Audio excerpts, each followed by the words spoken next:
안녕하세요. 오늘도 사연 살롱을 찾아주셔서 감사합니다. 연남동에서 남편과 함께 두 아이를 키우고 있는 30대 여성이에요. 저희 부부는 5년 전부터 조카를 키우고 있어요. 아주버님이 갑자기 세상을 떠나시고 형님이 집을 나가는 바람에 아이를 돌봐줄 사람이 없었거든요. 사람들은 제가 조카를 키운다고 하면 마치 저를 마더 테레사라도 되는 것처럼 대단한 사람으로 보는데요. 사실 저 그렇게 좋은 사람 아니에요. 조카를 키우게 된 것도 제가 원해서 하게 된 건 아니었어요. 저는 조카를 맡아 키우는 걸 반대했거든요. 그런데 지금은 그 조카 덕분에 기적적으로 새 인생을 살고 있으니 세상 참 모를 일이죠. 도대체 저희 집에 무슨 일이 있었는지 지금부터 제 사연을 들려드릴게요. 제가 남편을 만나게 된 건 저희 아주버님 덕분이었어요. 아주버님이 제 직장 상사였거든요. 대학을 졸업하고 갓 입사한 제게는 당시 저희 부서 과장님이던 아주버님이 정말 대단한 사람처럼 보였어요. 일도 잘하시고 외모도 출중하시고 인성이 정말 최고셨거든요. 저뿐만 아니라 회사 사람들 대부분이 아주버님을 잘 따랐어요. 창피한 얘기긴 하지만 한때 저는 그런 아주버님을 의심했던 적이 있어요. 아주버님이 저를 좋아하는 줄 알았거든요. 제가 알기론 당시에 아주버님은 결혼 5년 차로 4살짜리 아이까지 있었는데 제게 남다른 눈길을 주시는 게 보였거든요. 회사 상사로서 아직 업무가 익숙치 않은 부하 직원을 잘 가르쳐 주시는 건 그렇다 치지만 유독 저한테는 일 외적으로도 과하다 싶을 정도의 관심을 쏟으셨어요. 심지어 저희 아빠 장례식 때는 마치 제 남편이라도 되는 것처럼 도맡아서 장례 일 자체를 도와주셨죠. 제가 회사에 입사하고 2달이 채 되지 않았을 무렵 저희 아빠가 뇌출혈로 세상을 떠나셨어요. 외동딸인 저는 아직 어리기도 하고 어떻게 장례를 치러야 할지 감도 못 잡고 있는 상황이었죠. 엄마는 엄마대로 갑자기 세상을 떠난 남편을 쉽게 보낼 수가 없어서 거의 반은 정신이 나간 상태였고요. 병원 장례식장에서는 이런저런 서류를 내보이며 설명을 해댔지만 도통 무슨 말인지 잘 모르겠더라고요. 그래도 일단은 회사에 연락부터 해야 할 것 같아서 아주버님께 전화를 드렸어요. 부친상을 당해서 회사에 나갈 수 없다고요. 장례를 치러야 하는데 휴가는 얼마나 쓸 수 있는지 묻는데 아주버님이 대뜸 그러시는 거예요. 이정아 씨, 괜찮아요? 별것도 아닌 괜찮냐는 말 한마디에 순간 울음이 터져버렸어요. 사실 하나도 안 괜찮았거든요. 괜찮냐는 말 때문이었는지 아주버님의 따뜻한 목소리 때문이었는지 잘은 모르겠지만 지난 몇 시간 동안 꾹꾹 참았던 감정이 한꺼번에 튀어나와 주체를 못하겠더라고요. 그래서 꺽대고 울면서 전화 통화를 했죠. 안 괜찮아요. 과장님, 정말 안 괜찮다고요. 저도 아직은 아빠 죽음이 실감이 나질 않는데 병원이고 장례 업체고 다들 저한테 어떻게 할 거냐고 묻기만 하니까 제가 뭘 어떻게 해야 할지 나도 잘 모르겠는데 왜 자꾸 나한테 묻냐고. 나도 잘 모르겠는데. 아주버님은 장례식장이 어디냐고 물으시더니 전화를 끊고는 바로 장례식장으로 달려와 주셨어요. 그리고는 저를 대신해 병원과 장례 업체를 상대해 주셨죠. 장례 일정과 사망진단서 발급 등 주요 사안을 처리하는데 아주버님이 도움을 주셔서 장례식은 별 탈 없이 잘 진행이 되었어요. 그런데 경황이 없어 부모님 지인분들께 연락을 못해서 그랬는지 저희 장례식장에만 화환 하나 없이 썰렁한 거예요. 그걸 본 아주버님이 업체에 전화해 회사 이름으로 화환을 놓아주시고 약국을 하는 자기 동생, 그러니까 지금의 제 남편 이름으로도 화환을 놓아주셨어요. 그리고는 저희 부모님 지인분들께 대신 연락해 주시겠다며 연락처를 받아가셨죠.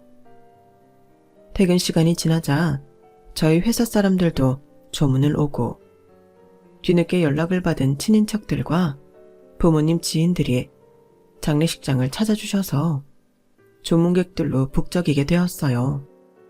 다음 날도 아주버님은 회사 업무를 마치자마자 장례식장으로 와주셨어요. 심지어 제 남편까지 데리고 오셨더라고요.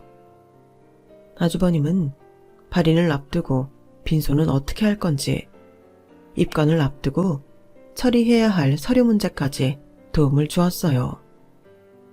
장례 업체에서는 아주버님이 제 남편인 줄 알 정도로 세심하게 도움을 주셨죠. 그렇게 발인까지 마치고 무사히 장례가 끝이 났어요. 휴가를 마치고 회사에 복귀한 뒤에도 한동안 아주버님은 업무적으로 저를 많이 배려해 주셨어요. 거기까지는 감사할 따름이었는데 생각지도 못한 소문이 퍼지기 시작한 거예요. 유부남인 아주버님과 제가 불륜관계라는 소문이었죠. 그동안 사람 좋고 일 잘하기로 유명했던 아주버님은 말도 안 되는 소문 때문에 순식간에 파렴치한 인간으로 둔갑되었고 저 역시 남의 가정을 흔드는 못된 년이 되어버렸어요.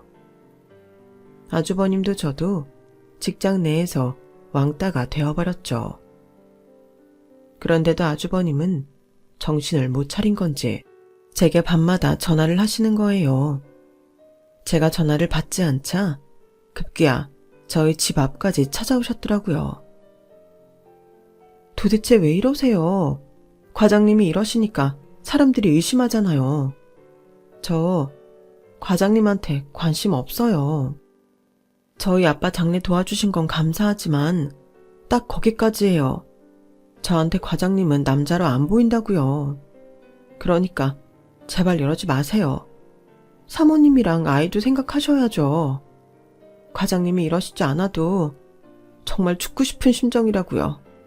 제발 저 좀 내버려 두라고요. 그러자 아주버님이 난처한 표정으로 그러시는 거예요. 오해예요. 내가 왜 정아 씨를 이성으로 봐요? 내 인생의 여자는 내 아내 한 사람뿐이라고요. 내가 정아 씨한테 의도적으로 접근한 건 솔직히 맞아요. 그런데 나랑 뭘 어째보자고 그랬던 건 절대 아니에요. 내가 정아 씨한테 접근한 건 내 동생 때문이에요. 그때 장례식장에서도 봤죠? 정색을 하며 말을 이어가는 아주버님을 보니 정말 이성적인 관심이 있어서 잘해주신 건 아니라는 생각이 들었어요. 순간 창피하더라고요. 떡 줄 사람은 생각도 않는데 저 혼자 김칫국을 마신 것 같았거든요. 실은 내가 오늘 이렇게 찾아온 것도 그 오해를 풀기 위해서예요. 진작부터 내 동생이랑 만날 자리를 주선해주고 싶었는데 정아 씨가 부신상을 당한 지도 얼마 안 돼서 말을 못 꺼내고 있었어요. 그런데 뜬금없이 불륜 소문까지 나는 바람에 완전 어색한 사이가 되고 말았네요. 혹시 정아 씨만 괜찮다면 내 동생 한번 만나보지 않을래요? 내 동생이지만 정말 괜찮은 녀석이거든요. 아주버님은 진지한 눈빛으로 마치 제 처분을 기다리는 사람처럼 저를 뚫어지게 바라보았어요. 그래서 일단 생각해보겠다고 말하곤 집으로 들어왔어요. 아주버님 말에 따르면 남편이 저를 처음 본 건 아주버님 집에서 집들이를 하던 날이었대요. 당시 저는 입사한 지 채 한 달도 되기 전이라 모든 게 서먹하기만 했고 회사 사람들이랑 단체로 몰려간 바람에 정신이 없어서 남편이 그 집에 있었는지도 몰랐어요. 그런데 남편은 그날 저를 보고는 자기 형한테 저 좀 소개시켜 달라고 졸랐다나 봐요. 아주버님이 유독 저한테 잘해주셨던 것도 그런 이유 때문이었죠. 신분을 쌓아놓고 자연스럽게 동생과 소개팅을 시켜줄 요량으로요. 그런데 갑자기 저희 아빠가 세상을 떠나시게 되었고 연이은 헛소문에 상황이 묘해지고 만 거였죠. 책상 앞에 앉아 곰곰이 생각해보니까 어쩌면 이게 헛소문을 잠재울 수 있는 방법이 될 수도 있겠더라고요. 아주버님이 아니라 그 동생과 만나는 사이라면 왜 그렇게 아주버님이 제게 잘 해줬는지 사람들도 이해할 수 있을 테니까요. 그래서 소개팅을 하겠다고 했어요. 그렇게 그 주 주말 저는 아주버님 주선으로 남편을 만나게 되었어요. 안 그래도 장례식 때 화환도 보내주시고 일을 많이 도와주었기 때문에 인사차 식사 대접이라도 할 생각이었는데 겸사겸사 잘 됐다 생각했죠. 그리고 회사 사람들 눈을 돌리기에도 안성맞춤 같았어요. 그런데 사람 일은 모르는 거라고 막상 남편을 만나보니 내가 이 남자를 이용하려고 했던 생각은 싹 사라지고 그냥 사귀고 싶다는 생각이 들더라고요. 약사라는 직업 때문에 그런 건지 사람이 참 세심하고 배려심이 깊더라고요. 게다가 목소리도 그렇고 행동도 차분해서 같이 있는 내내 굉장히 편했어요. 한동안 안 좋은 일들이 연이어 터지는 바람에 심적으로 많이 불안한 상태였기 때문에 남편의 차분한 성격에 더 기대고 싶다는 생각이 들었는지도 모르겠네요. 그날 남편은 차로 집까지 저를 데려다 주었는데 집 앞에 도착해서는 제게 쇼핑백 하나를 건네더라고요. 사람이 가장 스트레스를 많이 받는 순간이 언젠지 아세요? 배우자랑 사별한 순간이래요. 어머님이 겉으로는 괜찮아 보이실지는 모르겠지만 심적으로 많이 충격을 받으셨을 거예요. 그래서 준비했습니다. 비싼 거 아니니까 부담 갖지 마시고 받아주세요. 남편이 건넨 쇼핑백에는 저희 엄마를 위한 영양제가 들어있었어요. 제 슬픔에 빠져 허우적대느라 엄마 생각을 못하고 있었는데 오늘 처음 소개팅한 남자가 저보다 낫다 싶더군요. 그날 소개팅을 한 이후로도 우리는 종종 만나서 밥도 먹고 차도 마시고 영화도 보곤 했어요. 딱히 사귀자는 말은 없었지만 여느 연인들의 데이트랑 다를 게 없었죠. 그리고 남편과 만나기 시작하고 얼마 안 돼서 회사 내에 퍼져있던 아주버님과 저의 불순한 소문은 싹 사라지고 말았어요. 남편이 퇴근 시간에 맞춰 저희 회사 로비로 찾아온 걸 다른 직원들이 목격하게 됐거든요. 그 남자가 아주버님 동생이라는 사실이 밝혀지면서 자연스레 오해는 풀리고 만 거죠. 이후 남편과는 자연스럽게 교제를 하게 되었어요. 딱히 사귀자고 말한 사람은 없었지만 너무 당연하게 손도 잡고 키스도 하고 여행도 다니게 되었거든요. 그렇게 2년 가까이 연애를 하고서야 결혼을 하게 되었는데 그때 시댁에 인사를 드리러 갔다가 처음 형님을 보게 되었어요. 조카는 가끔 남편이 데이트할 때 데리고 나와서 몇 번 본 적이 있었지만 형님은 처음 만나는 거였죠. 입고 있는 옷도 하늘하늘하고 목소리도 간드러지는 게 누가 봐도 천상 여자 같았어요. 아주버님과는 국민학교 동창이라고 하더군요. 처음 본 자리였는데도 형님은 저를 마치 잘 알고 있는 사람처럼 살갑게 대해주셨어요. 물론 그게 다 속셈이 있어서 그랬던 거지만요. 동서, 초면에 동서라고 부르는 건 실례인가?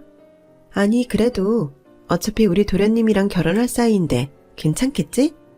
앞으로 친해지려면 호칭부터 빨리 익숙해지는 게 좋으니까.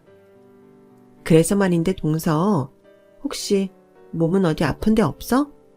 집안에 암으로 돌아가신 분이나 당뇨 있으신 분은? 뜬금없는 질문에 멍한 표정으로 쳐다봤더니 형님이 명함 한 장을 내밀더라고요.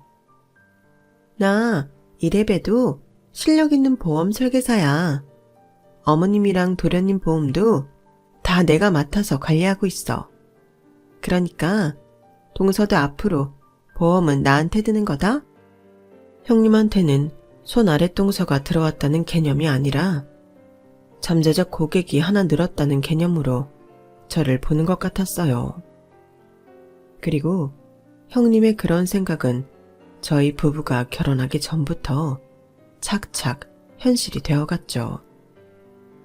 저를 비롯해 저희 엄마까지 형님 소개로 보험을 들게 되었거든요. 솔직히 저는 그게 불편했는데 엄마는 기왕 드는 거 아는 사람한테 하면 더 좋지 않냐고 하시더라고요. 어차피 보험금 탈 일 생기면 보험 설계사 통해서 하게 될 텐데 번거롭지 않고 차라리 잘 됐지 뭘 그래? 남보다는 가족이 잘 챙겨주겠지. 그래도 난 좀 불편해. 꼭 우리 살림 훤히 들여다보는 것 같아서. 그리고 형님이 잘할지 못할지 어떻게 알아?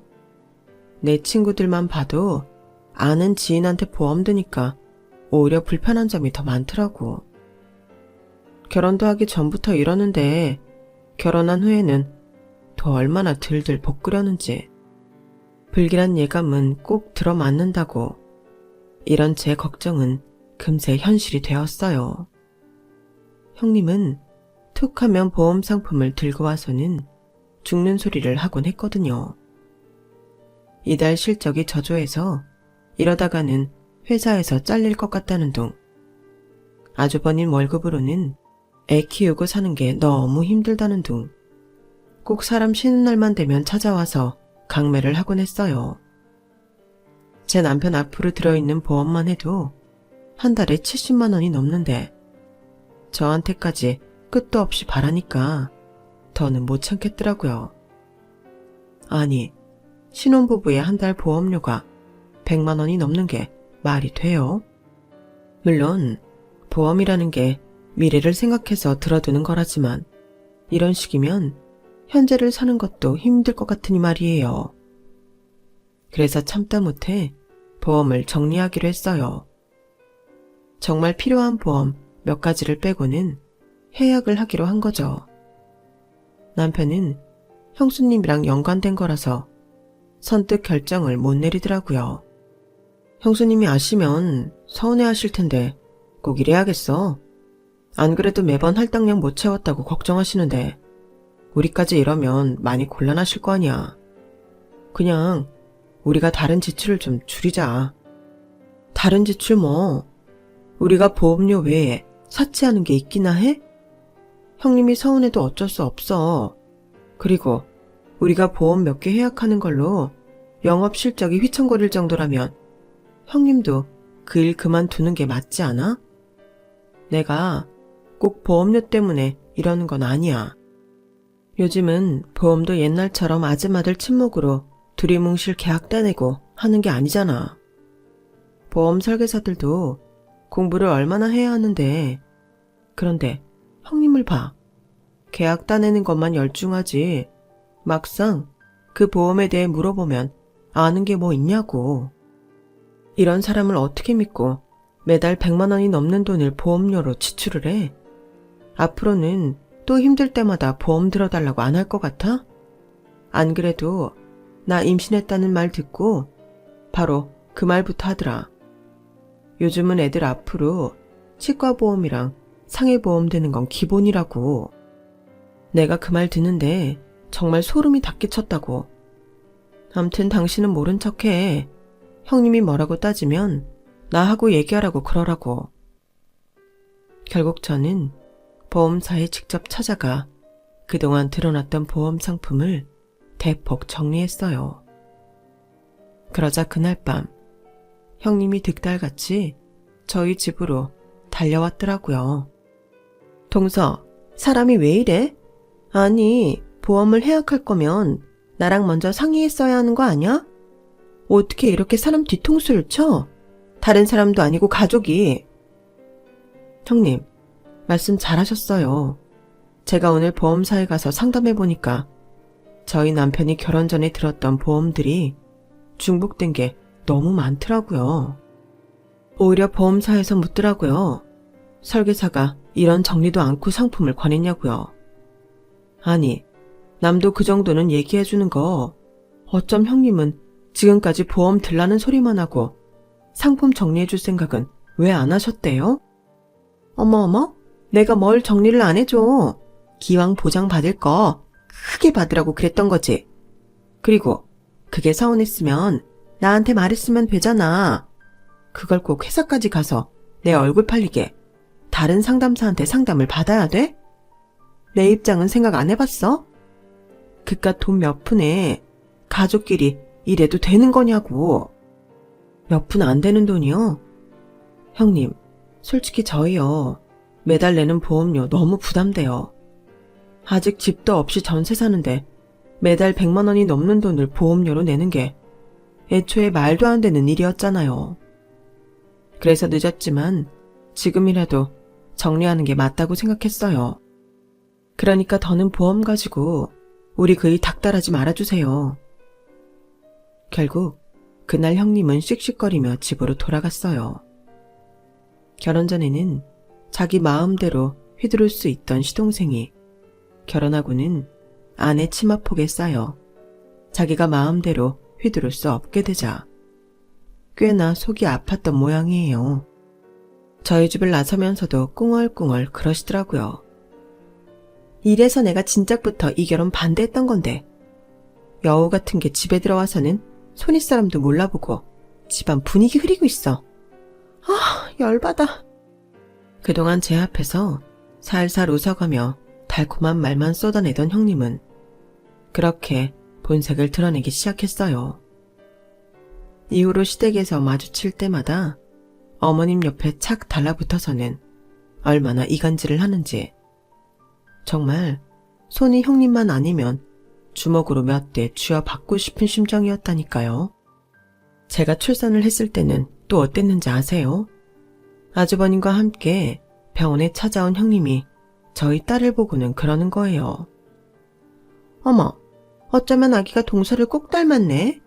원래 딸은 아빠를 닮아야 잘 산다고 하는데 이마 툭 튀어나온 거랑 요 볼에 심술 붙은 게 딱 동서 판박이다. 도련님, 돈 많이 벌어야겠어요. 딸 성형수술 시켜주려면. 그지 여보? 형님의 말에 거기 있던 사람들은 다들 당황해서 눈만 동그랗게 뜨고 있었어요. 그러자 아주버님이 나서서 형님 말을 막았죠. 무슨 소리야. 재수씨 닮아서 피부도 하얗고 속눈썹도 이렇게 긴데 얼마나 예뻐. 그리고 애들은 자라면서 수시로 얼굴이 변한다고. 벌써부터 성형수술 운운할 일이 아니란 소리야. 내가 보기엔 지금까지 본 아기 중에 제일 예쁘기만 하구만. 재수씨, 수고 많았어요. 아주버님은 출산 선물과 돈봉투를 건네시곤 서둘러 형님을 데리고 나가셨어요. 진짜 아주버님만 아니면 고무장갑 끼고 옥상에 올라가 한판 붙고 싶은 심정이었어요. 그 후로도 형님과 저는 좀처럼 사이가 좋아지지 않았어요. 그래도 아이들이 자라다 보니 애들 앞에서는 전처럼 말다툼을 하거나 으르렁거리는 일은 많이 줄었죠. 그러는 사이 아이들은 무럭무럭 자라 어느덧 조카는 초등학교에 입학을 했고 저희 딸은 3살이 되었어요. 집안 살림하랴, 애 키우랴, 직장 생활까지 하려니 몸이 10개라도 부족할 지경이었지만 그나마 아주버님이 회사에서 편의를 많이 봐주신 덕분에 버텨나갈 수 있었죠. 그러던 어느 주말이었어요. 아주버님이 캔맥주를 사들고 저희 집에 오셨더라고요. 카메라까지 들고 계신 걸 보니 어디 나갔다 오시는 길인가 싶었죠.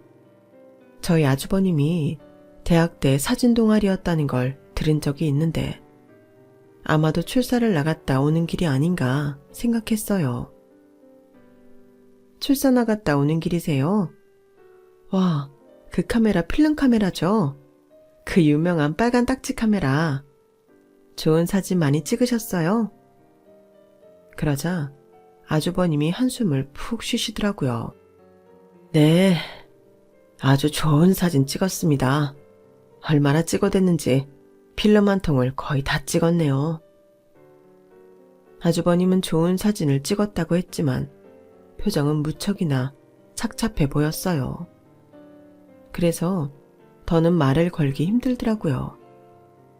남편과 캔맥주 몇 개를 마신 아주버님은 식사도 안 하시고 집으로 돌아가셨어요. 그리고 며칠 뒤 형님이 일을 그만뒀다는 소식을 듣게 되었죠. 모르긴 해도 그날 아주버님 부부 사이에 무슨 일이 있었던 게 아닐까 생각했어요. 아니나 다를까 얼마 뒤 남편을 통해 아주버님이 이혼을 생각하신다는 얘기를 전해 듣게 되었어요. 왜? 혹시 두 분 사이에 무슨 일이 있었대?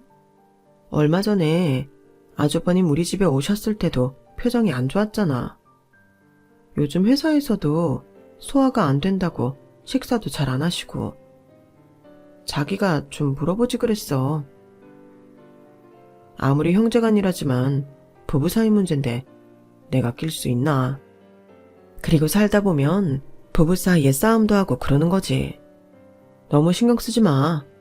이혼하겠다고 결정한 것도 아니고 생각만 해보는 것 같으니까.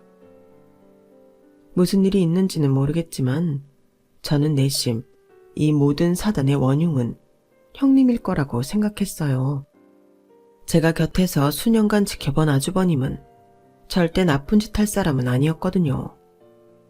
그런데 그 일이 있고 얼마 뒤 아주버님이 급성 골수 백혈병 판정을 받은 거예요. 아주버님은 병원에 입원하는 날까지도 당신 몸 걱정보다는 가족들 걱정이 우선이었어요. 다들 표정이 왜 그래? 항암 치료 잘 받고 금방 퇴원할 거니까 퇴원 파티 할 생각들이나 하라고. 재수씨, 나 없다고 김 과장이 야근시키면 당장 나한테 전화해요. 내가 한 소리 해줄 테니까. 알았죠? 네, 꼭 완쾌하셔서 회사로 돌아오세요. 아주버님 없으면 저 회사에서 끈떨어진 연인 거 아시죠? 그러니까 병원에 오래 계시면 안 돼요. 아주버님은 환하게 웃으시며 병원에 입원을 하셨어요. 그리고 곧바로 1차 항암 치료를 시작했고 무균실에서 회복이 되기를 기다리고 있었어요. 그런데 새벽녘에 남편 휴대폰으로 전화가 온 거예요. 형님이 울먹이며 빨리 병원으로 오라고 하시더라고요. 아이 때문에 남편 혼자 병원으로 달려갔는데 가보니 이미 아주버님은 세상을 떠나신 후더라고요. 세균 감염으로 폐혈증 쇼크가 왔는데 결국 회복을 못하고 그대로 세상을 떠나신 거였죠. 저는 아침 일찍 아이를 엄마한테 맡기고 병원으로 달려갔어요. 가보니 형님은 충격으로 쓰러져 응급실에서 링거를 맞고 있었고 남편은 하루 사이에 초췌해진 모습으로 장례를 준비하고 있더라고요. 모든 게 마치 꿈처럼 아득하기만 했어요. 입원하던 날 퇴원 파티 준비를 하라며 환하게 웃던 아주버님 얼굴이 자꾸 떠올라 눈물이 멈추지 않더라고요. 아주버님이 입원해서 세상을 떠나기까지 걸린 시간은 고작 일주일 남짓이었어요. 황망한 상황 앞에 어머님과 형님, 그리고 저희 부부 모두 패닉 상태에 빠지고 말았죠. 장례식을 치르는 동안 자꾸 아주버님이 금방이라도 달려 들어오실 것만 같아서 기분이 묘했어요. 제 친정아빠 장례를 도와주시던 그 모습도 떠오르고 회사에서 엉뚱한 오해로 사람들 입방아에 오르내릴 때에도 어떻게든 자기 동생과 이어주려고 노력하던 그 모습이 지워지지가 않는 거예요. 나도 이렇게 아주버님과 이별을 하는 게 힘이 드는데 형님은 오죽할까 싶어 장례식장 안쪽에 마련된 방으로 형님을 찾아갔어요. 그런데 방 안에서 들리는 형님 목소리를 듣고는 그 자리에서 굳어버릴 수밖에 없었어요.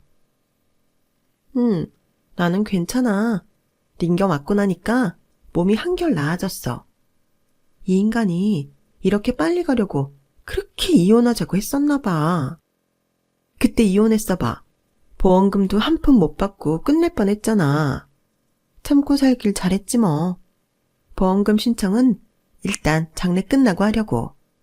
괜히 서두르면 시집 식구들 눈치도 보이고 골치 아파. 암튼 일단은 정리할 거 정리하고 생각 좀 해보려고. 급할 거 없잖아. 어차피 수익자는 나로 돼 있는데. 남편이 죽은 지 채 하루도 안 됐는데 사망보험금이 얼마인지가 그렇게 중요했을까요? 도무지 형님의 행동이 이해가 안 가더라고요. 그래서 발길을 돌렸어요. 그런데 그날 형님의 행동은 앞으로 이어질 말도 안 되는 짓의 시작에 불과했어요. 장례가 끝나고 일주일도 안 돼서 형님이 조카를 데리고 시댁으로 온 거예요. 말로는 남편이랑 살던 집에서 지내는 게 무서워서 그런다고 했지만 저는 그마저도 의심스럽기만 하더라고요. 그런데 아니나 다를까 며칠 뒤 조카가 학교에 간 사이 형님이 편지 한 장만 딸랑 남겨둔 채 집을 나가버린 거예요. 편지에는 자기는 자기 인생 살아야겠으니 이 집 씨는 놔두고 간다고 써있더라고요. 전화번호도 바꿔서 연락이 안 되고 직장도 이미 그만둔 터라 연락할 길이 없더라고요. 하루아침에 큰아들을 잃고 며느리까지 집을 나가자 어머님은 결국 몸져 누우셨어요. 형님의 편지를 제일 먼저 발견했던 조카는 엄마가 자기를 버리고 집을 나갔다는 걸 알고는 불안한 눈빛으로 제 할머니 옆을 지키고 있었죠. 그 모습을 보니 가슴이 저릿저릿하더라고요. 형님이 형편없는 인간인 줄은 진작에 알았지만 어떻게 지 자식까지 버리고 도망을 칠 수가 있나 이해가 안 됐어요. 그런데 남편의 한마디에 정신이 확 들더라고요. 뭐? 은별이를 우리가 맡아서 키우자고? 그게 무슨 말도 안 되는 소리야. 지 엄마가 엄연히 살아있는데 왜 우리가 은별이를 키워? 남편 죽자마자 집 정리하고 자식까지 버리고 나간 여자가 애 키우겠다고 돌아오겠어? 처음부터 이럴 작정으로 본가에 들어왔던 게 뻔한데? 여보, 당신한테는 정말 미안하지만 나 형을 생각해서라도 은별이 이렇게 둘 수는 없어. 자기도 은별이 불쌍하잖아. 그러니까 우리가 키우자. 세상을 떠난 형과 집 나간 형수 대신 조카를 보살피고 싶어하는 남편의 마음은 충분히 이해해요. 하지만 남의 아이를 키운다는 게 쉬운 일은 아니잖아요. 솔직히 자신도 없었어요. 우리 애 하나 키우는 것도 힘든 마당에 초등학생 조카까지 어떻게 떠맡아요. 게다가 애 교육비가 한두 푼 드나요? 집 처분한 돈도 형님이 들고 떠난 마당에 무슨 돈으로 조카를 키우냐고요. 그 일로 우리 부부는 집으로 돌아와서도 말다툼도 했어요. 저도 그렇고 남편도 물러설 수 없는 사안이었으니까요. 나라고 은별이 불쌍한 거 몰라서 이러겠어. 하지만 자신이 없는 걸 어떡해. 우리 애 하나 키우는 것도 전전긍긍인데 어떻게 남의 자식까지 키워? 혹시라도 애가 잘못되면 그땐 어쩌려고. 난 못해. 난 절대로 못해. 왜 시작도 하기 전에 잘못될 걸 걱정해. 우리 지우한테 하듯이 똑같이 키우면 되잖아. 형 세상 떠나고 형수님까지 집 나간 마당에 어떻게 애를 어머니 손에 맡기니? 7순 넘은 어머니가 무슨 수로 애를 키우겠냐고. 당신 힘든 건 알지만 내가 이렇게 부탁할게. 은별이 우리가 키우자. 응? 남편의 간절한 부탁에도 무릅쓰고 결국 저는 거절을 했어요. 그래서 7순이 넘은 어머님이 조카를 맡게 되셨죠. 그런데 그게 참, 안 볼 때는 몰랐는데 막상 시댁에 가서 어머님이랑 은별이가 사는 걸 보니 목구멍이 꽉 막히는 것 같았어요. 우리가 왔다고 방에서 달려나와 내 치맛자락에 매달리는 걸 보니 왜 그렇게 울컥하든지. 천진난만하게 나를 보고 웃는 이 아이를 절대로 못 키우겠다고 반대했던 제가 죄인처럼 느껴졌어요. 그래도 이를 악물고 정을 떼려고 끝까지 아이한테 손을 내밀지 않았는데 그런 제게 조카가 그러는 거예요. 작은 엄마, 나 작은 엄마 집에 가서 살면 안 돼요? 내가 지우도 잘 데리고 놀 수 있어요. 반찬 투정도 안 할게요. 네? 작은 엄마. 눈물이 그렁그렁해서는 자기를 좀 데려가 달라고 조르는데 억장이 무너지는 것 같았어요. 머리로는 안 된다고 말해야 된다 생각했지만 그 말에 목구멍이 걸린 채 좀처럼 나오지 않더라고요. 할머니가 맨날 우리 엄마 욕만 해요. 나도 엄마랑 같이 나가버리래요. 이제 우리 집도 없는데, 엄마도 없는데, 작은 엄마, 나 좀 데려가줘요. 도대체 이 어린 게 무슨 죄가 있다고 한창 부모 사랑받으며 응석이나 부려야 할 나이에 자기가 살 곳을 걱정해야 하는 건지 자식 키우는 입장에서 도저히 모른 척 할 수가 없었어요. 그래서 결국 항복을 하고 말았죠. 그래, 은별이 작은 엄마랑 같이 살자.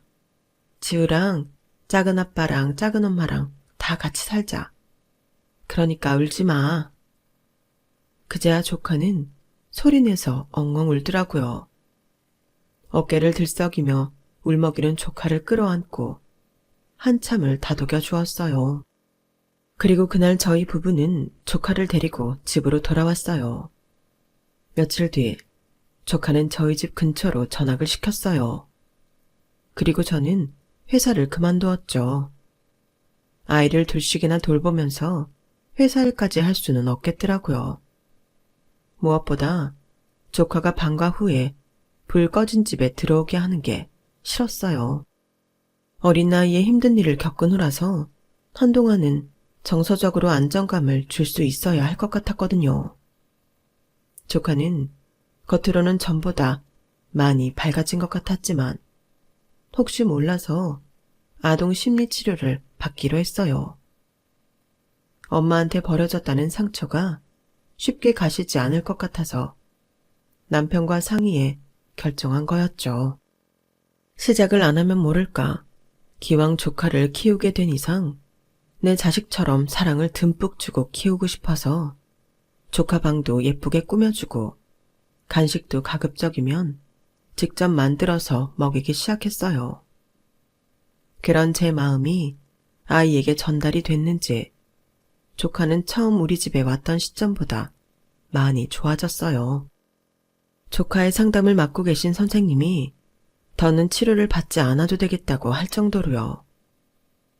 그렇게 시간이 흘러 어느덧 조카가 우리 집에 온 지 1년이 지났고 제 생일이 되었어요. 남편이 퇴근길에 사온 케이크를 앞에 두고 초를 끄려는데 조카가 제 방에서 낡은 필름 카메라를 들고 나오더라고요. 아주버님이 살아생전에 사용하시던 거였는데 용케도 조카가 그걸 가지고 있었던 모양이에요. 작은 엄마, 내가 사진 찍어줄게요. 예쁘게 웃어보세요. 하나, 둘, 셋. 조카는 고사리 손으로 연신 셔터를 누르며 사진을 찍어댔어요. 그거 아빠 카메라구나. 근데 그걸 은별이가 가지고 있었어? 네, 아빠가 입원하기 전에 나한테 줬어요. 여기에 중요한 사진이 있으니까 잘 가지고 있다가 나중에 작은 아빠 주라고요. 그런데 남은 필름은 내가 써도 된다고 했어요. 그랬구나. 작은 엄마가 카메라 좀 봐도 되니? 조카는 얼른 카메라를 제게 내밀었어요. 카메라를 받아보니 아주버님이 저희 집에 찾아오셨던 그날이 떠올랐어요. 좋은 사진 많이 찍었다던 그날이죠. 그래서 도대체 그 사진이 뭔가 싶어 다음날 바로 근처 사진점에 인화를 맡겼어요. 그리고 사진을 찾아와야 한다는 걸 깜빡 잊었지 뭐예요. 애 둘을 키우느라 눈코 뜰 새가 없었거든요. 사진점에서 연락을 받고서야 사진을 찾으러 사진점에 갔는데 막 인화된 사진을 보려는 찰나 낯선 번호로 전화가 온 거예요. 받아보니 형님이더라고요. 그래도 엄마라고 자기 자식을 찾으려고 전화를 했나 보다 했죠. 그런데 동서는 알고 있었지? 은별이 아빠 보험금 수익자 바뀐 거. 내가 진짜 이놈의 인간? 죽어서도 날 엿먹이려나 본데? 나 그냥 안 넘어가. 동서도 알다시피 그 보험 내가 들어놓은 거잖아. 그러니까 보험금도 내가 받아야지. 길게 말할 거 없고 서방님한테 전해. 보험금 손댈 생각 하지 말라고. 형님, 그 말 하려고 전화했어요? 자기 자식이 밥은 잘 먹는지, 잠은 잘 자는지, 그런 건 하나도 걱정 안 되고 남편 사망 보험금 우리가 가질까봐 그게 걱정돼서 전화한 거냐고요.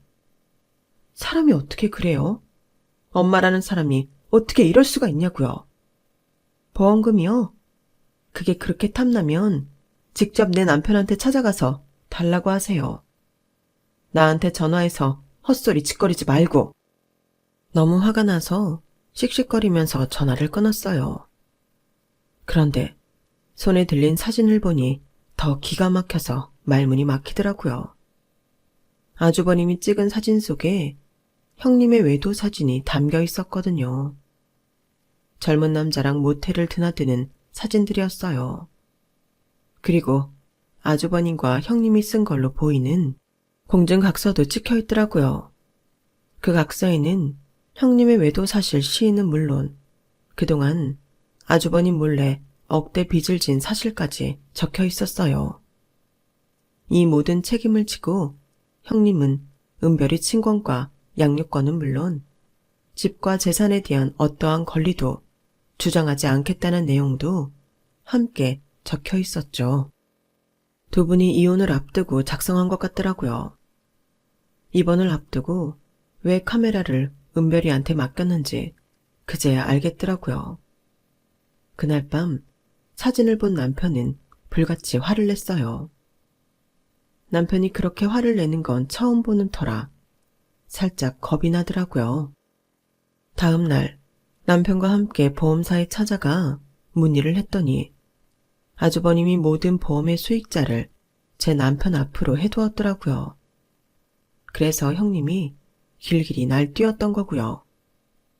형님이 계속 보험사에서 일을 했더라면 진작 수익자가 변경된 걸 알았겠지만 일을 그만둔 터라 그러지 못했던 게 신의 한 수였죠. 얼마 뒤 형님은 언제 그랬냐는 듯 웃는 얼굴로 저희 집에 찾아왔더라고요. 저희 부부를 살살 구슬려서 보험금을 받아낼 생각이었겠죠. 하지만 이미 사진을 통해 형님이 어떤 인간인지를 알아버린 우리 부부는 그 꼼수에 넘어갈 리가 없었어요. 보험금 달라고 온 거면 돌아가세요. 자식도 버리고 나갈 땐 언제고 무슨 염치로 우리 형 사망 보험금에 눈독을 들입니까? 인간 같지도 않은 당신이랑 더는 말 섞고 싶지 않으니까 돌아가라고요. 아니, 내가 남의 돈 받겠다고 온 것도 아니고 내가 계약하고 내가 돈 낸 내 남편 보험금 받겠다는 건데 그게 뭐가 잘못됐어요? 막말로 내가 남편을 죽이기랬어. 딸 살림을 차리기랬어. 여자 혼자 애 키우고 사는 게 힘들어서 자식 잃은 어머님한테 손주라도 남겨드리고 나온 건데 칭찬은 못할 망정 어떻게 나한테 이래? 암튼 난 내 몫의 보험금은 받아야겠으니까 잔소리 말고 돈 내놔요. 보험금 수령해 갔다는 거 다 알고 왔으니까 시치미 뗄 생각 말라고. 그러자 남편은 보란듯이 형님 앞에 사진을 뿌렸어요. 사진을 본 형님은 마치 죽은 남편을 다시 본 사람처럼 기겁을 하더라고요. 이거면 됐습니까? 그쪽이 왜 우리 형 사망보험금을 받을 수 없는지 이해가 가냐고요. 은별이는 우리가 키울 겁니다. 그러니까 앞으로도 애 앞에 얼씬도 하지 마세요. 이미 친권이고 양육권이고 그쪽한테 없으니까 엄한 짓 하지 말라고요. 혹시라도 애 앞에 나타났다간 그쪽이 들고 간 집 한 돈까지 소송을 통해서라도 뺏어버릴 테니까 알아서 하세요.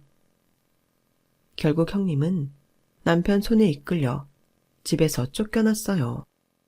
그동안의 정을 생각해서라도 다만 몇 푼이라도 달라고 끝까지 애원하는 걸 보니 인간이 돈에 눈이 멀면 저렇게 처참하게 변하는구나 싶더라고요.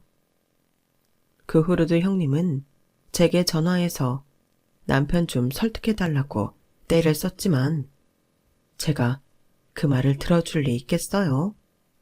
어림도 없죠. 그때 남편이 받은 아주버님의 사망보험금 중 일부는 은별이 앞으로 예금을 들어두었어요. 그 돈은 은별이가 살아가는데 버팀목이 될 거라고 생각하거든요. 은별이를 자식으로 받아들인 지도 벌써 5년이 지났네요. 그 사이 은별이는 초등학교를 졸업하고 다음 달이면 중학교에 입학을 해요. 처음엔 저를 작은 엄마라고 부르던 녀석이 지금은 엄마라고 부르고 산답니다. 아주버님을 닮아서 그런가 속이 어찌나 깊은지 지금은 은별이 없이는 못 살 것 같네요. 비록 피치 못할 사정으로 우리 부부의 자식이 된 은별이 앞으로도 건강하게 잘 자라주길 바랄 뿐입니다. 지금까지 제 사연을 들어주셔서 감사합니다. 매일매일 행복하셨으면 좋겠어요. 건강하세요. 여러분, 사연 댓글에 응원과 현명한 조언 부탁드려요. 좋아요와 구독은 저에게 큰 힘이 됩니다. 오늘도 좋은 일 가득하세요.